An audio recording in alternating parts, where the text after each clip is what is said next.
to India Now News. This is Bindu. Details చూస్తే నిర్మల్ జిల్లా Bhainsa police station పరిధిలోని కుంసారా గ్రామంలో ముగ్గురు వ్యక్తుల మధ్య వాగ్వాదం జరిగి రెండు వర్గాల మధ్య ఘర్షణకు దారితీసింది.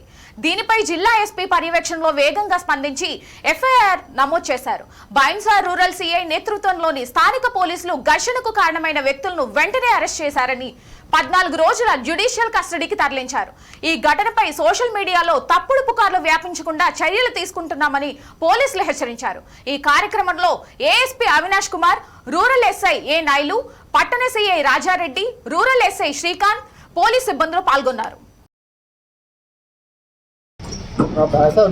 పరిధిలోని కుంసారా గ్రామంలో దో వర్గాల మధ్య ఘర్షణకు కారణమైన ముగ్గురు వ్యక్తుల మధ్య వాగ్వాదం జరిగింది.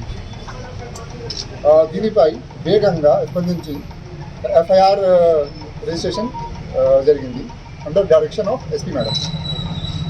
రూరల్ బైంసా సిఐ గారు స్థానిక పోలీసులు వెంటనే ఆ వ్యక్తులను అదుపులోకి తీసుకున్నారు. వారిని 14 రోజుల జ్యుడిషియల్ కస్టడీలో పంపారు. అది ఘటన జరిగినప్పుడు సోషల్ మీడియాలో తప్పుడు న్యూస్ ఎక్కువ స్ప్రెడ్ నడుస్తుంది. అది ఇలాంటి చర్యలకు పాల్పడిన వారిపై చట్ట ప్రకారం చర్యలు తీసుకుంటాం. Also under as per the direction of SP madam, IT team of Nirmal is vigilant and is observing all social media platforms. Whoever is spreading any fake news in this regard, వాళ్ళు కూడా against, we would put a strong action against them as per the existing laws. The FIR number is 100/2024. Complainant ఉన్నారు అబ్దుల్ అజీజ్ గారు, and the victim అతనే victim కూడా. Arrested persons పేరు Naveen Reddy and second A1 is A1, A2 is Ritesh or Ratish Reddy. అది ఈ మధ్యలో మన team all the 3 CIs and SIs వాళ్ళు యాక్టివ్ ఉన్నారు. టికెట్స్ ఆల్రెడీ పెట్టారు, already regular patrolling and visiting నడుస్తుంది. ఈ క్రమంలో ఒక జస్ట్ ఒపీనియన్ ఉంది భాష కోసం. దేశవ్యాప్తంగా విద్యా సంస్థల బంద్ విజయవంతమైంది. నెల్లూరు జిల్లా ఆత్మకూరులో ఎస్ఎఫ్ఐ, ఏఐఎస్ఎఫ్ నాయకులు పాఠశాలలు, కళాశాలలో బంద్ నిర్వహించారు.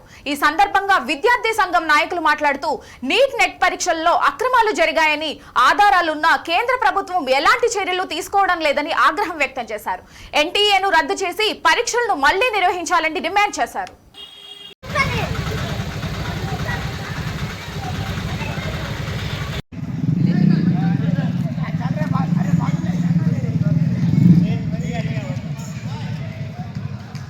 నా పేరు చక్రి, నేను ఎస్ఎఫ్ఐ కార్యదర్శి.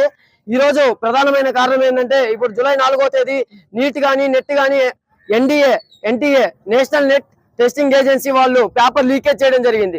అదే విధంగా 24 లక్షల మంది నీట్ పరీక్ష రాయడం జరిగింది. అక్కడ కేంద్ర విద్యాశాఖ మంత్రి ఏమైనా నిద్రపోతా ఉన్నాడా ఏంటనేది ఈ రోజు ప్రశ్నిస్తా ఉన్నాం. ఈ రోజు విద్యార్థుల దగ్గర నుంచి 20 లక్షల పైగా వసూలు చేయడం, పేపర్ లీకేజ్ చేయడం ఈ రోజు ఎన్డీఏ అయితే లీక్ చేసింది. అదే విధంగా సెంట్రల్ గవర్నమెంట్ విద్యాశాఖ మంత్రి ఏం చేస్తున్నాడని చెప్పేసి ఈ రోజు అడగడం జరుగుతా ఉంది. ఈ రోజు 20 లక్షల మంది పైగా నిరుద్యోగులు ఉన్నారని చెప్పేసి ఈ రోజు జాబులు వదలడం జరిగింది. జాబులు వెళ్తే పేపర్ లీకేజ్ చేసి బీహార్ రాష్ట్రంలో చూసినట్లయితే 720 మార్కులు 720 మార్కులు వచ్చాయి. ఎలా వచ్చాయి, ఎలా సాధ్యం మైనస్ మార్కులు ఉంటాయని అడుగుతా ఉన్నాం. ఈ రోజు చాలా మంది చదివే పిల్లకాయలు నష్టపోతా ఉన్నారు, చదవని పిల్లకాయలు పై స్థాయికి వస్తా ఉన్నారు. ఎలాంటి ఇలా చేస్తే అందుకని చేతగాపోతే కేంద్ర విద్యాశాఖ మంత్రిని రాజీనామా చేయమని చెప్పండి, ఎన్టీఏ రద్దు చేయాలని చెప్పేసి మా ఎస్ఎఫ్ఐగా డిమాండ్ చేస్తా ఉన్నాం ఈ రోజు. లేకపోతే నీట్ పరీక్ష కానీ నెట్ కానీ యూజీసీ పరీక్ష కానీ మళ్ళీ నిర్వహించకపోతే మళ్ళీ ధర్నాలకు దిగుతాం, రాష్ట్ర రోగులు చేస్తాం, బంద్లు చేస్తాం, ఏదైనా చేస్తామని చెప్పేసి మా స్టూడెంట్ యూనియన్ జరుపుతుంది.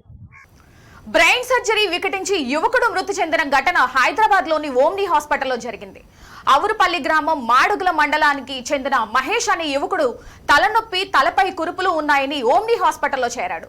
డాక్టర్ మస్తాన్ రెడ్డి సర్జరీ చేశామని, సర్జరీకి 3 లక్షలు, సర్జరీ తర్వాత మరో 1 లక్ష కట్టించుకుని తీరా సర్జరీ పూర్తయిన తర్వాత మరుసటి రోజు యువకుడు మృతి చెందినట్లు తెలిపారని మృతుడి తరపు బంధువులు ఆవేదన వ్యక్తం చేశారు.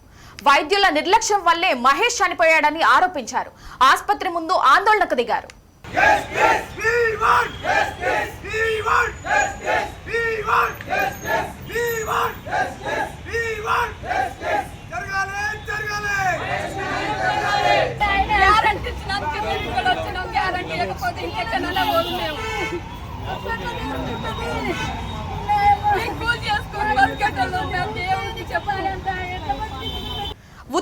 ఉత్తరప్రదేశ్లోని హత్రాస్లో ఇటీవల జరిగిన తొక్కిసలాట విషాద ఘటనలో మరణించిన వ్యక్తుల కుటుంబాలను లోక్సభ ప్రతిపక్ష నేత కాంగ్రెస్ నాయకుడు రాహుల్ గాంధీ పరామర్శించారు.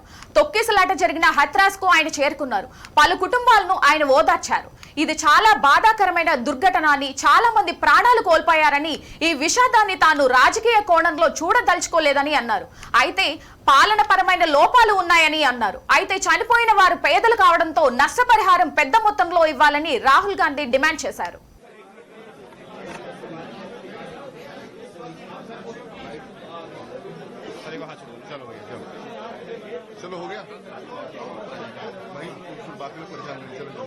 ఇవి బులెటిన్ లోని అప్డేట్స్. మరిన్ని అప్డేట్స్ కోసం చూస్తూనే ఉండండి India now, reflection of truth.